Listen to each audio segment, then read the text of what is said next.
So in this video, I want to go through 7 key mistakes that you want to avoid when you're doing training at home and what you can do to make these better. So the first thing is to avoid having a massive increase in your training load when you go from shooting at the club to shooting at home.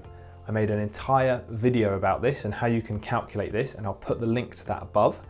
But in essence, when you go from shooting at a more leisurely pace at a club and maybe shooting 50 arrows per hour, that kind of thing, when you go from that to just training at home, it's really, really easy to massively increase how many arrows you're shooting by doing bow training, and also the number of arrows you're shooting per hour goes up a lot. And this can cause injury, can cause stiffness, maybe overtraining. So it's important to be aware of that. And in that other video, you can kind of look into that a lot more in detail and go through that. But the first thing here is to make sure you're not overtraining and having a massive increase in your volume. So what you need to do is very simply go through and calculate how many arrows you would normally shoot. If you shoot 500 arrows in a week, great. Then go through and say, okay, how many am I going to shoot this week at home? And then progress slowly, keep weekly increases to about 10% as a maximum upper limit. So if you shoot 500 one week, do 550 the next. If you shoot 600 one week, do 660 the next. So this is a very rough guide, but it's really good. And you can gradually work on increasing that. So the second thing here is that obviously everyone is maybe at home, maybe you can't shoot, even you don't have a blank boss maybe or something like that. But the important thing here is if you're doing bow training, you must include the expansion. So if I show you with the bow here, when you're doing the bow training, even if you're doing full draw holds or something like that, there still should be a tiny bit of expansion rather than just holding and having no movement. Because when you're shooting, you don't just hold and have zero movement. That's the whole point of the expansion. So if you do 4 weeks of bow training where you're just doing holds and no expansion, when you then go outside to do 70-meter shooting and you get to the competition season, you're gonna be great at holding the bow, but you won't be great at expanding with control. You won't have a smooth expansion. You won't have a good release because of that. And it will feel very kind of robotic and rigid. Whereas you want flexibility, you want to keep that flexibility in the range of motion, and you want to keep that expansion movement. So rather than just doing a hold where you lift and just hold for ages, what you want to do is come in and then focus on keeping the movement of the elbow, if that's what you focus on normally, keeping the movement of the elbow around the body. And if you're doing a long hold, you can just expand a little bit, come off a tiny bit, expand a little bit, come off a tiny bit. And I'm not talking about, completely coming off. I'm just talking about a tiny squeeze through the clicker and back off, and tiny squeeze. And you can just use that motion to just keep some movement and keep gradually, increasing the flexibility. So you'd come up and then expand through, and then a tiny bit off, and then expand through. And it's just keeping the movement going rather than just holding and then slowly collapsing.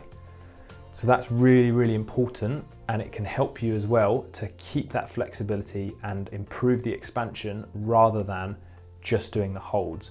When you do this, you can also do it with an arrow in your bow, obviously, and then you can see with the clicker, you can see the expansion, you can see where you are, and you can make sure that you're not collapsing, because the arrow is very obviously in the right place.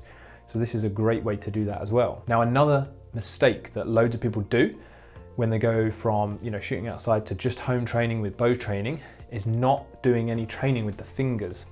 So yes, it's great to use a shot trainer, to do full draw holds with the shot trainer, and you're not using the fingers, you've got it on the elbow and you hold there, that's great. But obviously you're not using any of the muscles of the hand. You're not using the fingers, you're not using the tendons, you're not using the forearm, you're not connecting your hook to the elbow and to the back. So again, this is going to make you great at holding with a shot trainer, but it's not connecting the whole shot together. So don't just do, form training and bow training with a shot trainer. You have to do some with the fingers as well. So maybe do 50-50.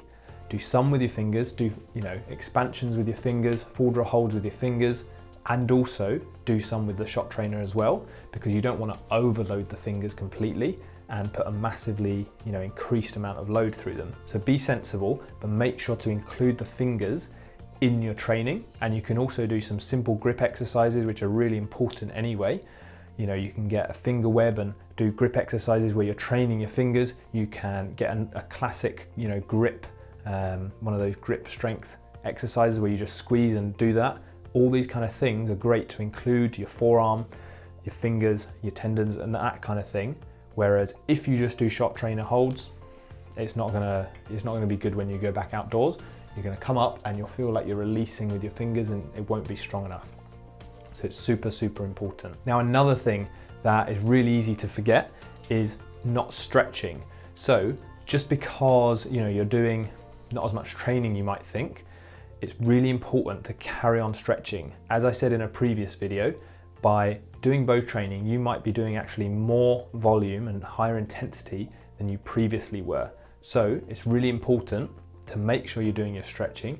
Go through stretching every day, especially the upper body, the thoracic, that kind of thing, and make sure that you're keeping mobile. And especially because if you're doing holds, like I said before, and you're not expanding and releasing, then this isn't the same range of motion that you're used to.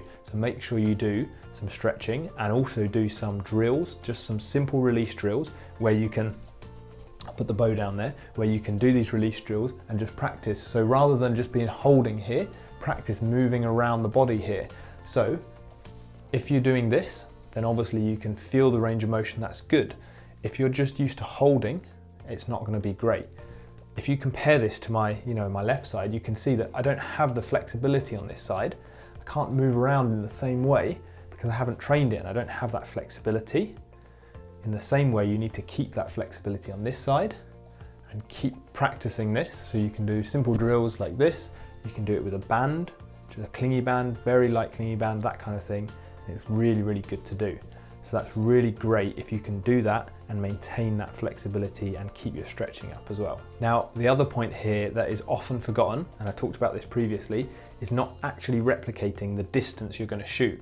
So if you're training for 70 meters, you need to make sure your blank bail, if you can shoot blank bail, you need to make sure that is at a 70 meter angle. So rather than, I see so many people have the blank bail just horizontal, or maybe even down because they haven't propped it up on something. It's so important to make sure you can replicate that 70 meter angle so that you're actually training for what you want to do.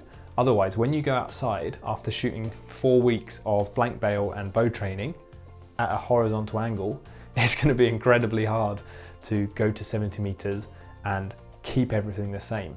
As I said before, posture is harder, alignment is harder, execution is harder at 70 meters because of the angle. So you need to train at this. So blank bail, move your target to the correct height. And also when you're doing your bow training, do that at the right height.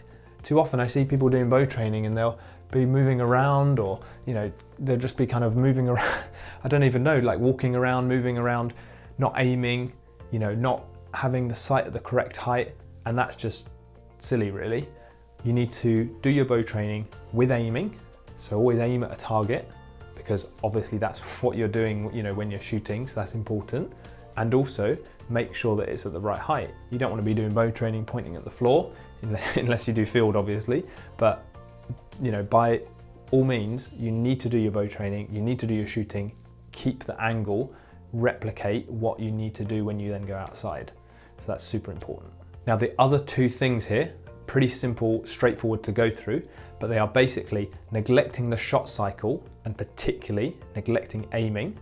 So very commonly I'll see people shoot blank bail and they'll just go and shoot and they just kind of come up, shoot an end, shoot 10 arrows quickly, go and get them, shoot 10 arrows quickly, not really focusing on what they're doing, not focusing on their shot cycle, not going through any specific parts, not aiming especially, and also not really working on anything in particular. Often I'll maybe go up to someone and say, what are you working on this session? Oh, I'm just shooting blank bail. But that's not really very productive. So make sure you go through your shot cycle. You do need some aiming as well, because if you shoot for 4 weeks without aiming, believe it or not, when you then go to aim, it will feel very weird and it won't be in your shot cycle in the way that you want. And it probably will mean that you kind of freeze and find it hard to expand. So when you're shooting, you need to come up, have an aiming point at blank bail. aim at something, maybe it's an arrow hole in the target, whatever it is, have that in your shot sequence. So you go, okay, set, open and raise, set up, okay, come in, expand, aim, and then you have that in your shot sequence, the release, follow through, everything should be as it would be at target.